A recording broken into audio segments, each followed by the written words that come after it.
In today's video, we'll be giving a recap of the movie Tim. In this movie, a prosthetic engineer and her husband fight for their lives against an obsessed and dangerous robot. The opening scene shows Abby Granger and her husband Paul Granger moving out of their old house and relocating to a bigger and fancier smart house in a remote area. Abby has just taken a high-level position as the head of the department at Integrate Robotics, which potentially means she'll earn a higher paycheck. The couple loves their new house and are very happy settling in. The next morning, Abby starts her first day at Integrate Robotics, where she's welcomed by her supervisor, Miles Dewson. He gives her a tour of the tech company and introduces her to the prosthetic engineering team she'll be leading. Before letting her begin her day's work, Mr. Dewson invites Abby to a team dinner that night and informs her that he has left a present for her at her home. Later that night, she returns home and finds Paul working on his laptop. She asks him if he has had any luck with his job applications, and he tells her he hasn't yet. Paul then suggests that he would love to prepare a home-cooked meal for her, but she apologizes and informs him that her supervisor has invited them both to dinner. Paul says he will go get dressed. He also mentions that a package arrived for her earlier in the day, and the delivery men put it in the garage. The husband and wife check it out, and as they open the garage, they see a huge black box that opens by itself before Paul even has the chance to do so. Inside the box appears to be a human, but Abby recognizes it as a prototype of the robot she is working on. She tells Paul that all department heads in her company have one. Paul doesn't seem too enthusiastic about having a realistic humanoid robot in his home, but Abby feels differently and suggests they try it for a few days. Paul activates the robot, and it steps out of the box, introducing itself as Tim, an acronym for Technologically Integrated Manservant. Paul feels creeped out, especially when the robot asks for their email passwords to send emails on their behalf. Paul and Abby arrive at the dinner party in a company-provided smart car. Upon reaching the Dewson residence, they are shocked to encounter a Tim look-alike who welcomes them inside. Inside, they find several other Tims acting as butlers for the party. The Grangers are introduced to Mr. Dewson by one of the Tims, who then introduces them to his wife, Estelle, and other guests. Abby confesses to Mr. Dewson that Paul seems to dislike the robot, but Mr. Dewson insists it's not optional, as it wouldn't reflect well on the company if an employee rejects their product. As the party goes on, Abby feels uneasy about Mr. Dewson's continuous, subtle, rude remarks, but decides not to dwell on them during the party. After returning home, the couple decides to end the night by making love, but Tim interrupts them, sensing their elevated heart rate, so he checks to see if they're okay. The next morning, their neighbor Rose arrives with muffins as a welcome gift.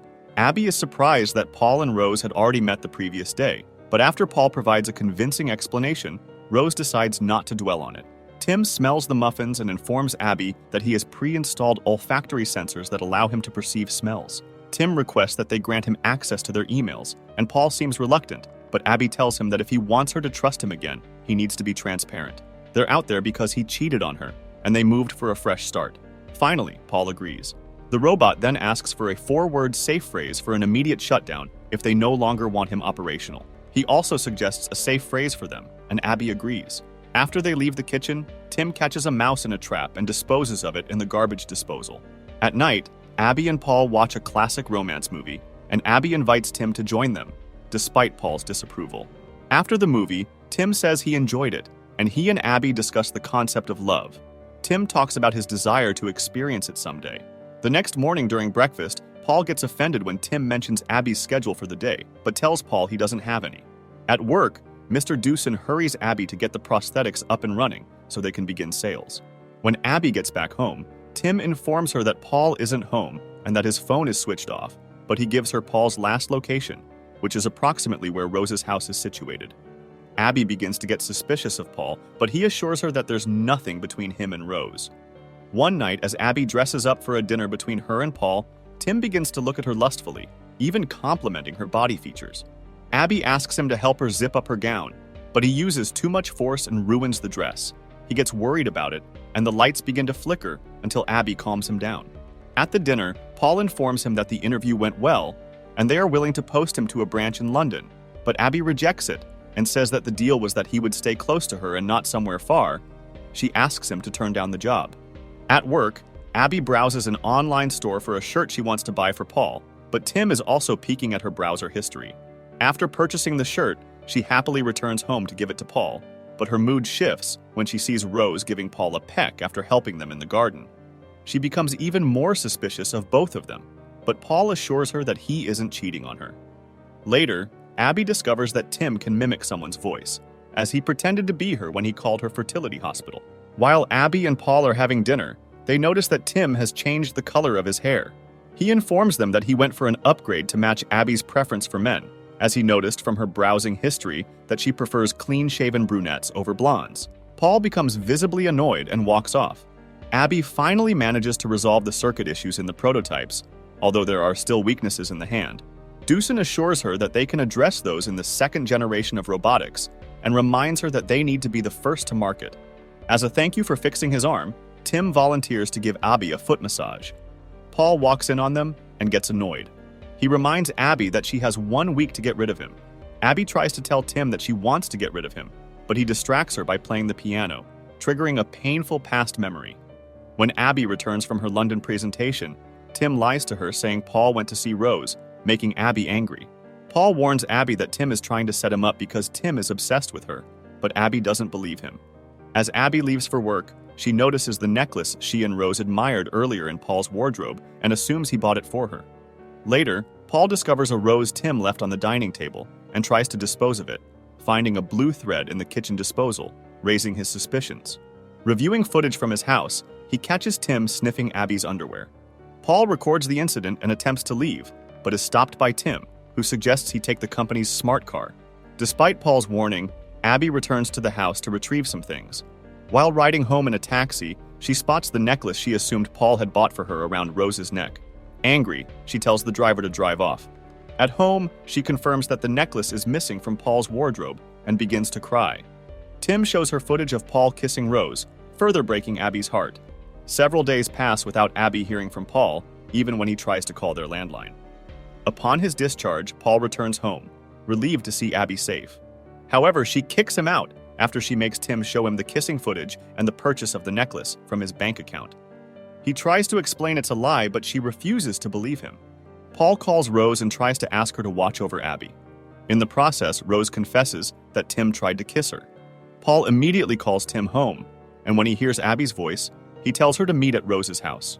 However, she insists that he should come home instead. After the call ends, it is revealed that the person Paul was talking to was actually Tim, mimicking Abby's voice, not Abby herself.